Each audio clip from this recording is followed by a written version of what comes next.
They say monsters don't have hearts, but I found his, buried beneath the scars, silence, and the weight of 1,000 sins. And when he looked at me with those dark, haunted eyes, I knew I was either his salvation or his final destruction. Seoul's neon lights bleed into the rain-soaked streets like watercolor on canvas, beautiful and merciless. This is where empires are built on whispers and blood, where the Jobok, Korea's most powerful organized crime syndicate, controls everything from the shadows. And at its center stands Ha-joon, cold, untouchable, lethal. The man whose name makes grown men tremble.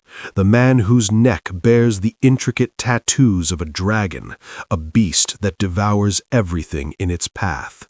They call him the Ghost because when he decides you're dead, you vanish without a trace. No body, no evidence, just silence where a life used to be.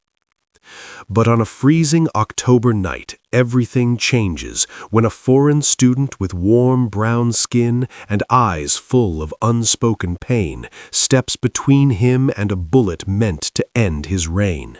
Faida doesn't know she's just saved the devil himself. She only sees a man in danger, and her body moves before her mind can stop it. She can't let another person die in front of her, not again, not like Marcus, her baby brother who bled out on a street corner 3,000 miles away while she listened helplessly on the phone. The gunshot echoes through the empty street. Pain explodes across her arm. She stumbles, and the strong hands catch her before she falls. When she looks up, she sees him clearly for the first time, this beautiful, terrifying man with death in his eyes and something else she can't quite name. Confusion, wonder, as if she's done something impossible. Around them, bodies hit the pavement. She doesn't see how he moves, only that the men who tried to kill him are suddenly gone, and his gun is still smoking in his hand. The rain washes blood toward the gutter, mixing with neon reflections until she can't tell where beauty ends and horror begins. Why did you do that? His voice is quiet, almost gentle, which somehow makes it more frightening. You don't even know me. She doesn't have an answer. She just knows that in that split second, she saw someone who needed saving, and she wouldn't stand by and watch, even if it meant dying herself, even if it was stupid and reckless and everything her therapist warned her about. This is where their story begins, in blood, in rain, in the moment when a monster's heart remembers how to beat, in the moment when a girl running from death crashes into a man who's made death his empire, in the moment when fate decides that two broken souls, separated by worlds and bound by darkness, are about to collide in the most dangerous way possible. Because Ha-joon, the man who spent 10 years building walls around his heart, just felt something crack inside his chest. And Faida, the girl who came to Seoul to disappear, just became visible to the one person in this city who should never have noticed her at all. 3 weeks before the rain and the bullet, and the moment everything changed, Faida stepped off the plane at Incheon Airport with nothing but a suitcase and the desperate hope that distance could outrun grief. Seoul swallowed her whole. The signs were in a language she couldn't read. The voices around her formed sounds her mouth couldn't shape, and the sheer mass of humanity moving through the terminal made her feel more alone than she'd ever been, which was exactly what she wanted. To be invisible, to be nobody, to stop being the girl whose baby brother died while she was supposed to be watching him. Her goshiwon was barely bigger than a closet, a narrow bed, a desk, and the window that looked out onto someone else's window 3 feet away. But it was hers, and no one knew her here. No one looked at her with pity or whispered when she walked by. No one knew that Marcus had been 17 when he caught a bullet meant for someone else. or that Faida had heard his last breath rattle through the phone while she ran toward him. Too late. Always too late. The nightmares came every night. The sound of gunshots, her mother's screams at the funeral, Marcus's empty eyes staring at nothing. She'd wake up gasping, covered in sweat, her heart hammering so hard she thought it might break through her ribs. At Yonsei University, she sat in the back of her psychology classes and tried to focus. The irony wasn't lost on her, studying the human mind while her own was fragmenting. Her professors spoke in rapid Korean that she only half understood, and her classmates formed tight circles that didn't include her. She was a ghost haunting her own life. Every loud noise made her flinch, a car backfiring, a door slamming, someone dropping books. She'd freeze, transported back to that street corner, to the blood spreading across concrete like spilled wine. The grief counselor at the University Health Center had kind eyes and asked gentle questions in careful English. "What are you running from, Faida?" She stared at her hands, at the chipped nail polish she hadn't bothered to fix. "Myself," she finally answered.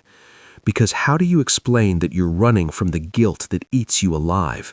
From the knowledge that if you'd been there 5 minutes earlier, if you'd taken a different route, if you'd just been faster, your brother might still be breathing?" Across the city, in a penthouse so high the clouds sometimes obscured the view, Ha-joon sat in a boardroom and watched grown men try not to tremble. "The Gwangjin territory," he said, his voice carrying the kind of quiet that demanded absolute attention. "The parks crew think they can operate there without paying tribute." He didn't raise his voice. He never had to. "Min-sok, handle it. I want them gone by Friday." Min-sok, his second-in-command, nodded sharply. "All of them?" Did I stutter? "No, sir. What about the Busan shipment? The Shinsong-pa are making noise about—" "Let them make noise." Ha-joon leaned back in his chair, his dragon tattoos visible above his collar like a warning written in ink. "Fear makes people sloppy. When they move against us, we'll be ready. And when we respond decisively. No survivors, no witnesses, no mercy." The men around the table exchanged glances but said nothing. This was Ha-joon's empire. The meeting ran late, which meant the streets were emptier than Ha-joon preferred. Empty streets made you visible. Visible made you vulnerable. He'd survived a decade in this business by trusting his instincts, and right now every nerve in his body was screaming that something was wrong. The October air bit through his coat as he walked toward his car, parked 2 blocks away. He never parked close. Patterns got you killed. His hand rested casually in his pocket, fingers wrapped around his gun. To anyone watching, he looked relaxed, but his eyes swept every shadow, catalogued every movement, calculated exit routes and angles of attack. The convenience store on the corner blazed with fluorescent light, an island of brightness in the dark street. He was 20 feet away when he felt it, the shift in the air, the wrongness that came right before violence. He started to turn. Faida had been in the library for 6 hours straight, her brain fried from trying to absorb Korean conjugations and psychological theories simultaneously. The walk back to her goshiwon was 20 minutes, and she'd made it 1,000 times, always with earbuds in, music loud enough to drown out the thoughts that never stopped circling. She was humming along to some American song, thinking about nothing and everything, when she rounded the corner by the convenience store. A man in a dark coat was walking ahead of her. Behind him, 2 figures emerged from an alley, moving with predatory purpose. She saw the guns before her conscious mind could process what they meant. And in that split second, her body remembered. Marcus, the street, the men with guns who didn't care about collateral damage. Not again. She didn't think, she just moved. Ha-joon heard the footsteps behind him, was already pivoting with his gun coming up when someone slammed into him from the side. The shot that would have taken off the back of his head whistled past his ear instead. He hit the ground hard, rolled, came up firing. 2 shots, 2 bodies dropping. Professional, efficient, over in 3 seconds. But his mind was still processing the impossible thing that had just happened. Someone had pushed him out of the way. Someone had taken a bullet meant for him. Time seemed to move through honey as he turned. The girl, because she was just a girl, young and terrified, stood frozen in the middle of the street. Her arm hung at her side, blood seeping through her hoodie sleeve. She was staring at the bodies, at the spreading pools of crimson mixing with rainwater, and her whole body was shaking. Ha-joon moved toward her slowly, the way you'd approach a wounded animal. "Are you hurt?" His voice came out softer than he intended. She didn't seem to hear him. Her eyes were huge, dark, drowning in shock and something else. Recognition. Not of him, but of this moment, like she'd lived it before. "Why did you do that?" He was close enough now to see her properly. Warm brown skin, natural curls escaping from a ponytail, blood on her arm where the bullet had grazed her. "You don't even know me." She opened her mouth, but no sound came out, just stood there staring at him with those eyes that looked like they'd seen too much, like they carried their own collection of ghosts. He recognized that look. He saw it in his mirror every morning.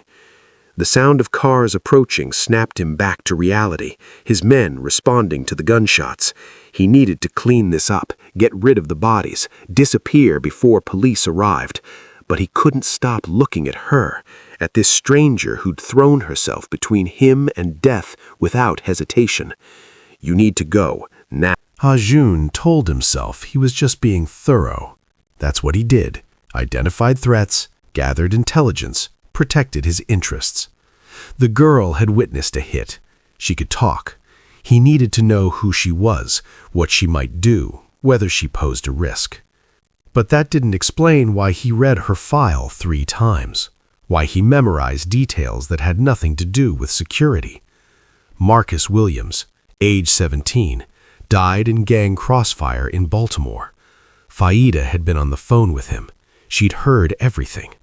The grief counselor's notes: severe PTSD, survivor's guilt, self-destructive tendencies masked as self-preservation. He assigned 2 of his most discreet men to watch her.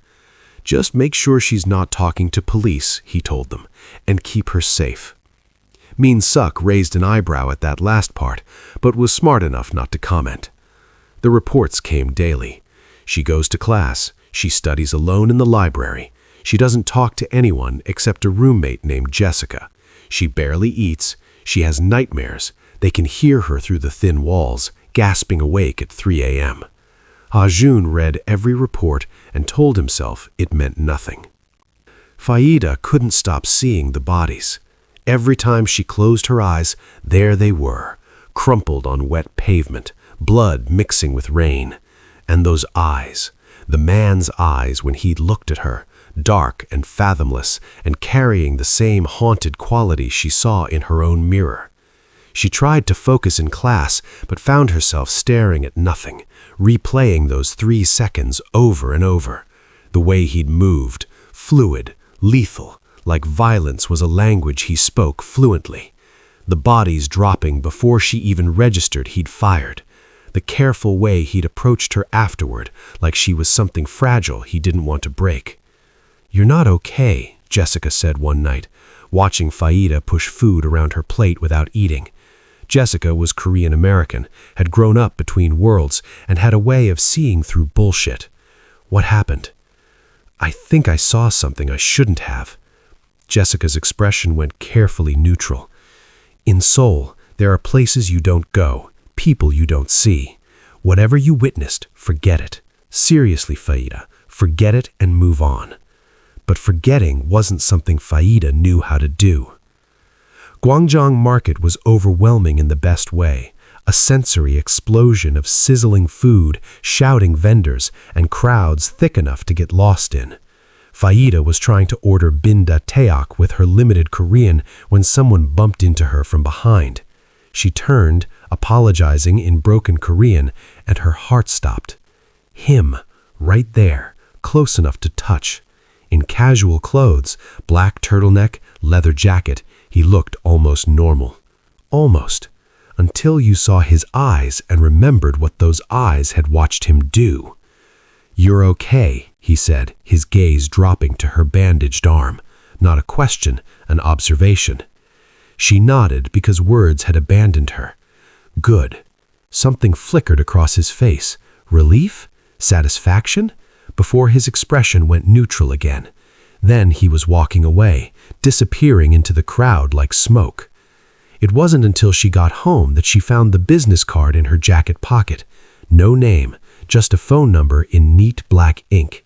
She should have thrown it away. Instead, she tucked it into her journal and tried not to think about why. The noodle shop was nearly empty at 2 a.m., which is why Faida liked it. The owner didn't ask questions when she showed up with insomnia written all over her face. She was halfway through a bowl of ramyun, not tasting it, when the door opened. Faida spent 2 days in the library, searching. She told herself she needed to know, needed to understand what she'd stumbled into that night. But the truth was messier. She needed to know about him. The articles came in fragments, puzzle pieces that formed a terrifying picture. The Jobok Syndicate, unsolved murders spanning a decade, territories controlled through fear and blood, and at the center of it all, whispers of a man they called the Ghost. No photos, no confirmed identity, just a shadow that left bodies in its wake. Until she found an older article from 12 years ago, a raid on a smaller gang.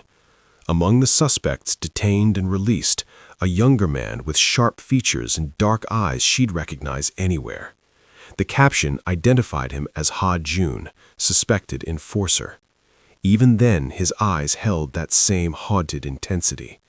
Her hands shook as she read deeper. Allegations of murder, torture, drug trafficking, human smuggling. Nothing proven, nothing stuck, because he was too smart, too careful, too absolutely ruthless. The man who'd sat across from her in a noodle shop at 2 a.m., talking about nightmares with something almost gentle in his voice, had killed more people than she could count. She felt sick, furious.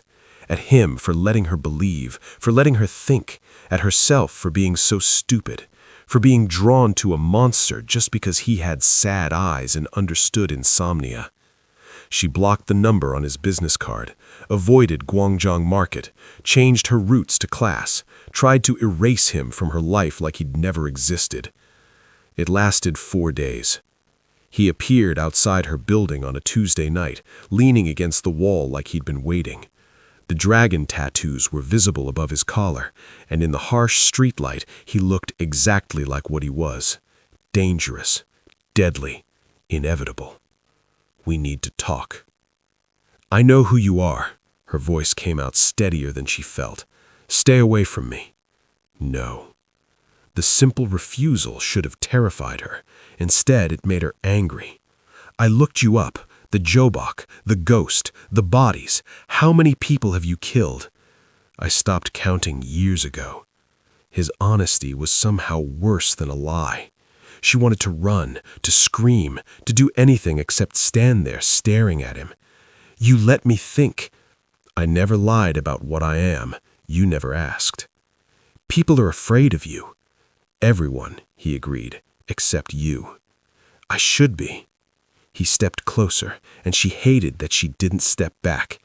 "Then why aren't you?" It was a fair question. She didn't have a good answer. Maybe because when she looked at him, she saw something she recognized, the same haunted quality in his eyes that she saw in her own mirror every morning, the same weight of carrying too much, feeling too much, surviving when survival felt like punishment. "There was someone," he said quietly. "Her name was G.U. She was a teacher. She saw something good in me that didn't exist. I tried to keep her separate from this life, but they found her anyway. used her to get to me. He paused, and something raw flickered across his face.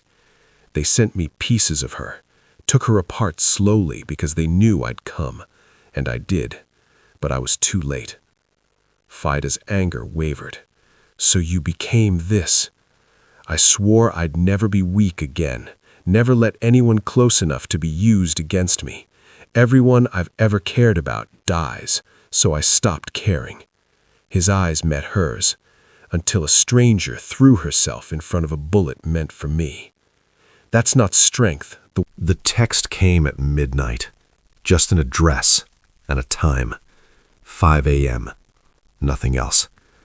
Faida stared at her phone for 20 minutes before typing back a single word. Okay. The temple was empty at dawn, mist clinging to ancient stone like breath. Ha-joon was waiting by the lotus pond, hands in his pockets, looking somehow softer in the pale morning light, less like a weapon, more like a man. I come here sometimes, he said when she approached, when the noise gets too loud. They walked the grounds in silence, the only sound their footsteps on gravel and distant temple bells. It felt like existing outside of time, outside of their lives. Here, he wasn't the ghost. She wasn't the girl running from ghosts. They were just two people watching the sun paint the sky in shades of gold. Tell me about him, Ha-joon said finally. Your brother. So she did. About Marcus, who loved basketball and terrible rap music, who'd been walking home from practice when he stepped into someone else's war. How she'd been on the phone with him, heard the shots, heard him gasp her name. How she'd run 6 blocks faster than she'd ever run and still arrived too late. How his blood had soaked through her jeans as she held him, begging him to hold on, knowing he was already gone. I see it every time I close my eyes, she whispered, the way his hand went slack in mine. Ha-joon didn't offer platitudes or promises that time would heal. He just listened. And when tears finally came, the first she'd cried in front of anyone since the funeral, he didn't try to stop them or fix them. He just sat with her in her grief, solid and present, like he understood that sometimes the only thing you can offer someone drowning is proof they're not alone. The rooftop garden came next, hidden atop a building his organization owned. Illegal, beautiful, a secret garden in the sky where vegetables grew in careful rows and Seoul sprawled beneath them like a living map. I was 7 when the old boss found me, stealing from his restaurant, stupid and desperate. He could have killed me.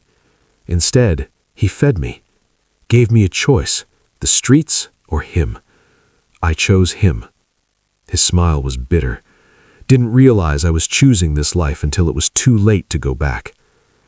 Jiwoo, Faida prompted gently. She taught at an elementary school. We met at a coffee shop. She had no idea who I was, what I did. And for a while, I got to pretend I was normal. His voice cracked almost imperceptibly. They tortured her for 3 days before I found her. Her last words were, "I'm sorry I made you weak." That's not... She was right. Love made me careless, got her killed. Faida reached out, her fingers touching his face, tracing the sharp line of his jaw. He leaned into her touch like a man starving for gentleness, and something broke open between them. The underground jazz club was all smoke and saxophone, dim lights and music that felt like longing given sound. They sat in a corner booth, nursing drinks neither of them wanted, watching people dance like the world outside didn't exist. "Why do you keep meeting me?" she asked. "I keep asking myself the same question. I should stay away from you, for your safety, from my sanity, but I can't seem to make myself do it." "Then don't." They ended up on another rooftop, his building this time. Seoul spread beneath them like a circuit board of lights, infinite and electric. The night air was cold, but neither moved toward warmth. "I'm falling for you," the confession torn from somewhere deep. "Both," he replied roughly. "Definitely both." When he kissed her, It was desperate, raw, like two drowning people reaching for each other in dark water.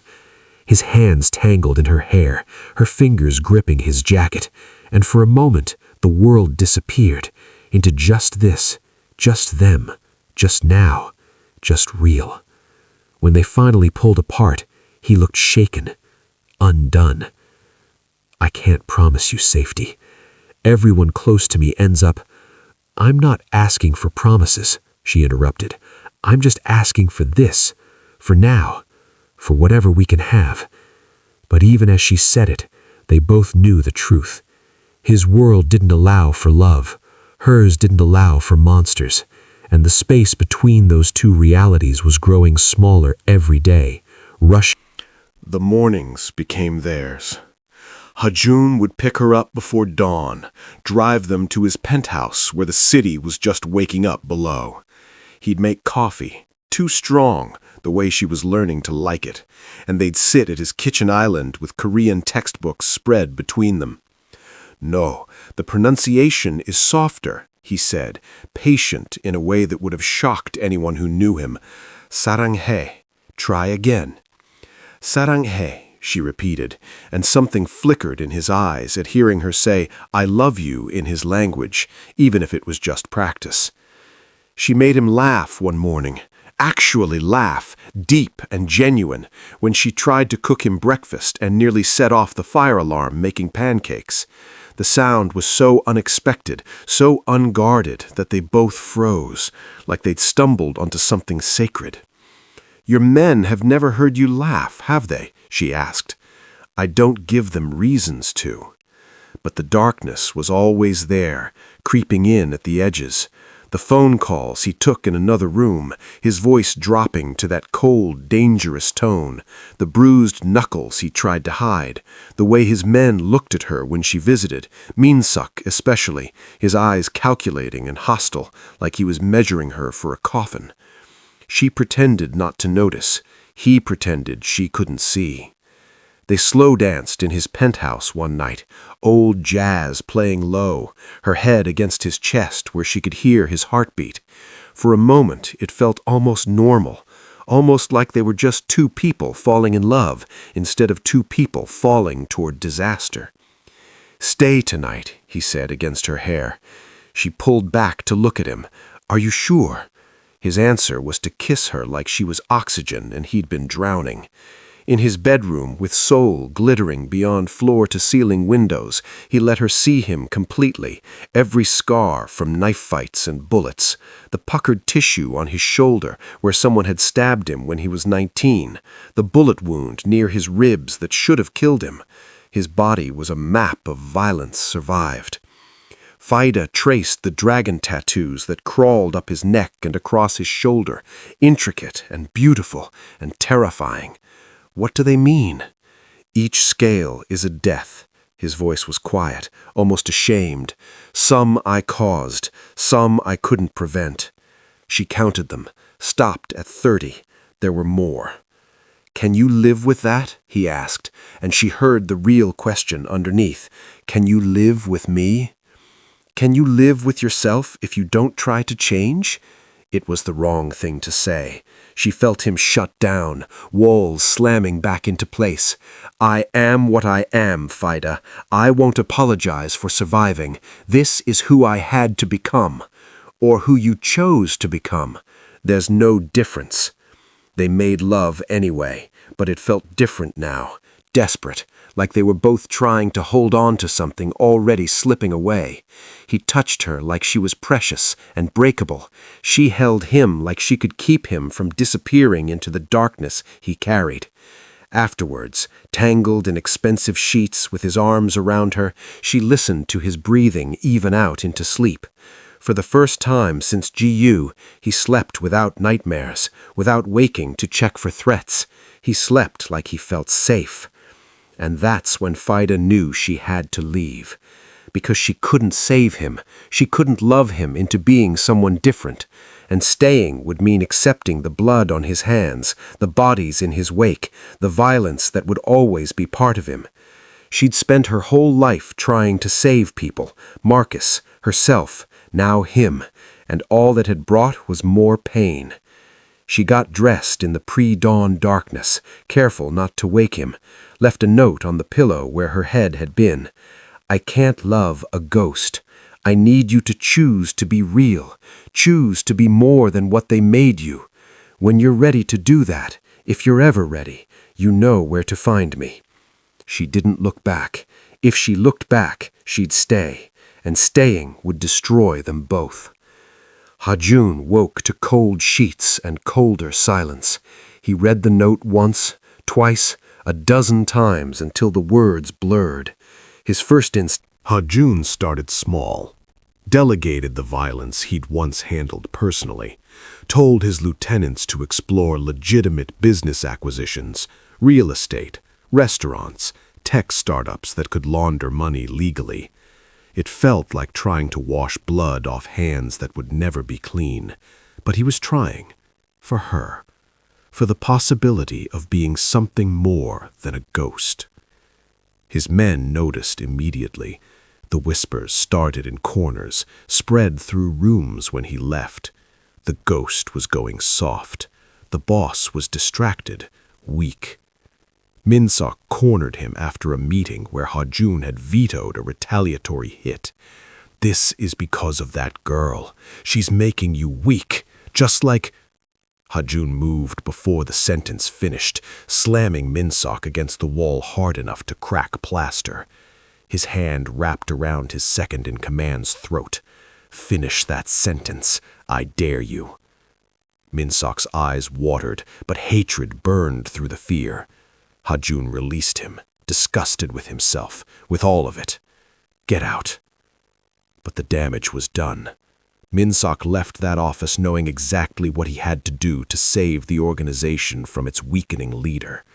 He made a call to Kang Dae-jung, the rival boss who'd been circling their territory like a shark scenting blood. "Ha-joon has a weakness," Min-sok said.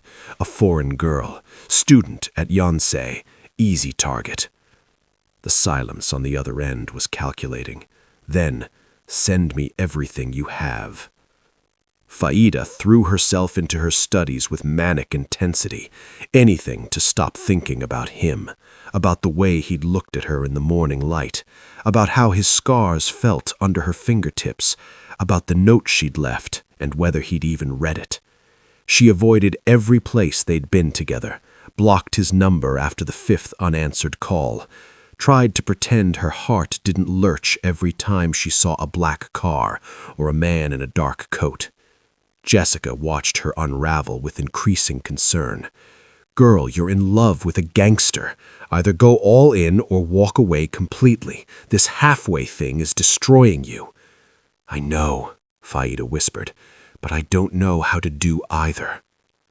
She was studying in her apartment when she heard the lock click. Before she could move, the door burst open. 3 men, professional and efficient. She grabbed for her phone, but one of them was already on her. She screamed, fought, landed a solid kick that made one grunt in pain. "Feisty," one said in Korean. "The boss will like that." She felt the needle pierce her neck, the burn of whatever they injected spreading like ice through her veins. Her legs gave out. The world tilted sideways, colors bleeding into each other like watercolors in rain. The last thing she heard before darkness swallowed her was, "Package secure, moving to location." She woke to the smell of rust and oil. Her head pounded, vision swimming as she tried to focus. Warehouse, concrete floors, single bulb swinging overhead, and her arms, zip-tied to a metal chair, circulation already cutting off. Footsteps echoed. A man emerged from the shadows, older, scar running down his left cheek, eyes cold as winter. Kang Dae-jung.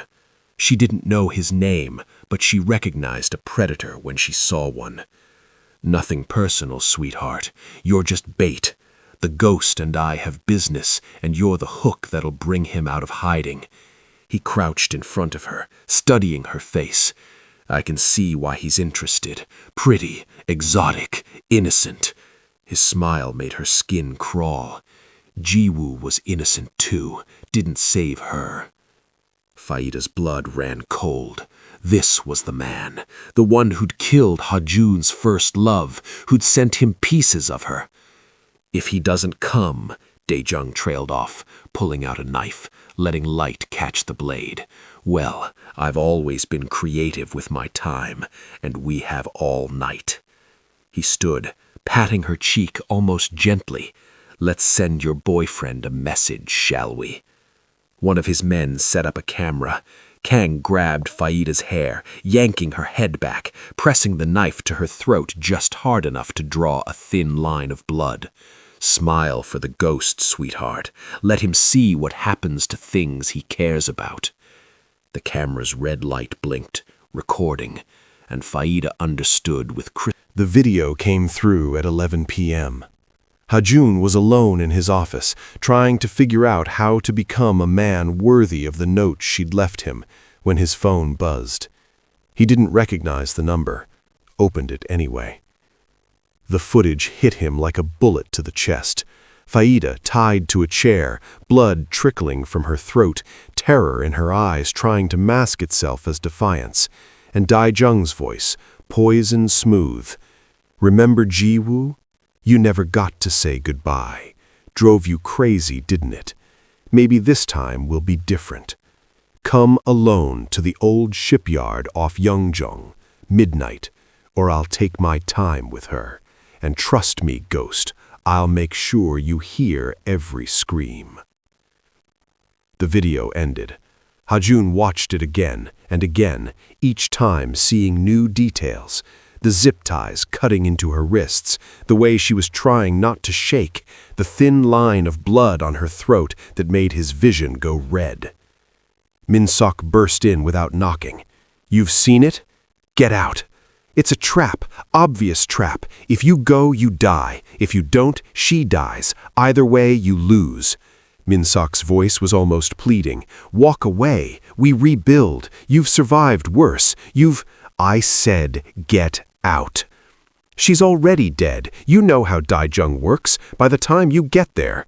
Ha-joon's gun was suddenly in his hand, pressed against Min-sok's forehead. Get out now. Min-sok left.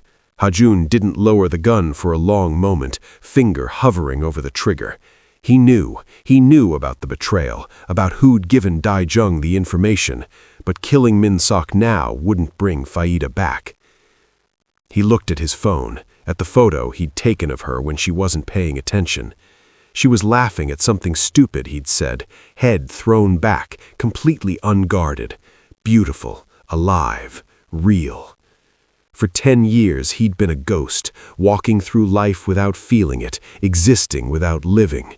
She'd changed that, made him remember what it felt like to be human, to want something beyond survival, to care about someone more than power.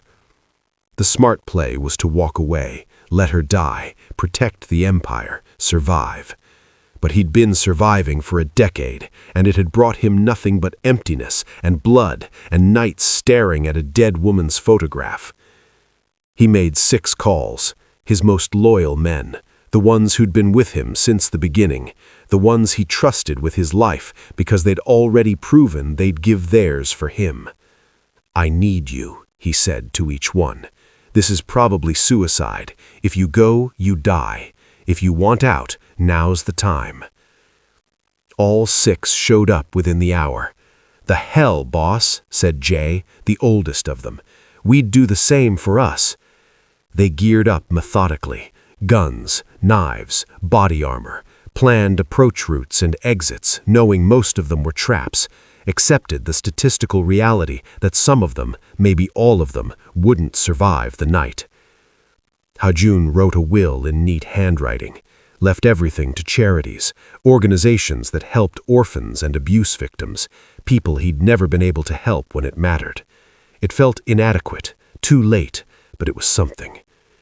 He unlocked the drawer with Ji-woo's photograph, looked at her smiling face one last time.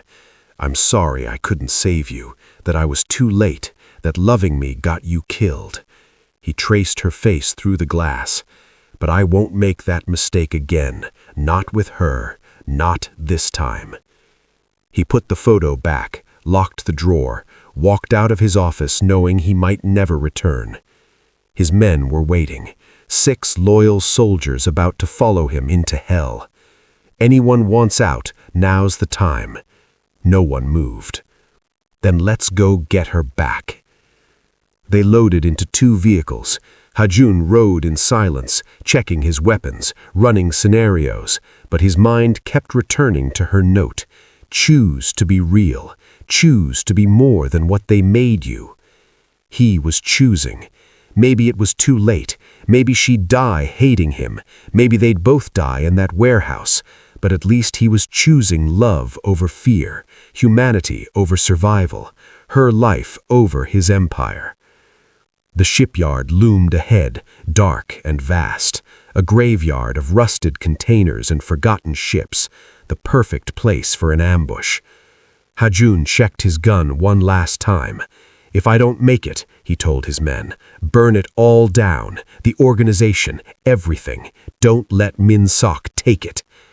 They nodded. They knew. They'd always known it might end like this. The warehouse exploded into violence the moment Ha-joon stepped through the door. 30 men, maybe more. Dae-jung had brought an army, and they opened fire immediately. But Ha-joon had spent 10 years becoming death itself, and tonight he had a reason to be unstoppable. He moved like water through chaos, each shot precise, each movement calculated. His men spread out, drawing fire, creating openings. Jae went down first, taking 3 bullets to protect Ha-joon's blind side. He didn't scream, just fell, and Ha-joon kept moving because stopping meant they all died. The fight was visceral, brutal. Gunfire echoed off metal walls. Bodies dropped. Ha-joon felt a bullet tear through his shoulder, another graze his ribs. Pain registered distantly, irrelevant. He could see Faida in the center of the warehouse, still tied to that chair, and nothing else mattered. 2 men rushed him with knives. He killed one with a shot to the throat, took the other's blade and used it to cut through 3 more who thought close quarters would slow him down. Blood slicked his hands. His, theirs, impossible to tell anymore. His men fell one by one, buying him seconds with their lives. Young-ho, Sung-min, Tae-yang, each sacrifice opening the path forward, each death a weight Ha-joon would carry forever if he survived this. But he was close now, so close. He killed the last man between him and Faida with his bare hands, too close for guns, too furious for mercy. When he finally reached her, he was covered in blood, his and others, barely standing, but alive, still alive. He cut the zip ties with shaking hands, his knife slipping twice before freeing her. "I'm here. I've got you." She collapsed into him, sobbing against his chest. "You came. You actually came." "Always," his voice broke. "I'll always come for you." He tried to lift her, to get her out, but his body was failing. Too much blood loss, too many wounds. He stumbled, and she caught him, her small frame somehow keeping him upright. "We have to go. Ha-joon, we have to." Just like Ji-woo. They both froze. Dae-jung emerged from behind a container, limping but very much alive, gun aimed directly at Faida's head. History repeats, Ghost. You lose everyone you love. That's your curse. Time slowed. Ha-joon saw it all, the finger tightening on the trigger, Faida's eyes going wide, the bullet that would take her from him just like it took Ji-woo. But this time, he was fast enough. He shoved Faida down with all his remaining strength, his body moving on instinct, on love, on the desperate need to save her even if it killed him. The bullet meant for her head hit his chest instead, right above his heart. As he fell, muscle memory took over. His gun came up. One shot. Perfect. Clean. The way he'd been trained. Dae-jung's head snapped back, a neat hole appearing between his eyes. He was dead before he hit the ground. Ha-joon collapsed. Faida caught him, but they both went down. her arms wrapping around him as they hit the concrete. Blood was everywhere, pouring from the wound in his chest in rhythmic pulses that meant bad things. "No, no, no," she was screaming, her hands pressing against the wound, trying to stop the bleeding. "You don't get to do this! You don't get to save me and then die!" He tried to smile, failed. "I chose you," he whispered, each word costing him. "I'll always choose you." "Then choose to live." Tears streamed down her face, mixing with his blood on her hands. "Choose to stay with me. Don't you dare leave me after that. Don't you dare."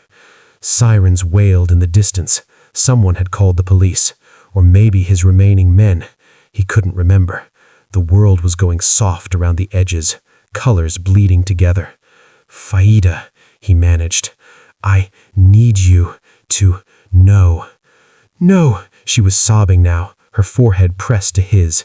"You can tell me later, when you're okay, when we're—" "No regrets," he interrupted softly. "Not one. You were worth all of it." His eyes closed. His chest still rose and fell, shallow and irregular, but he was alive, barely.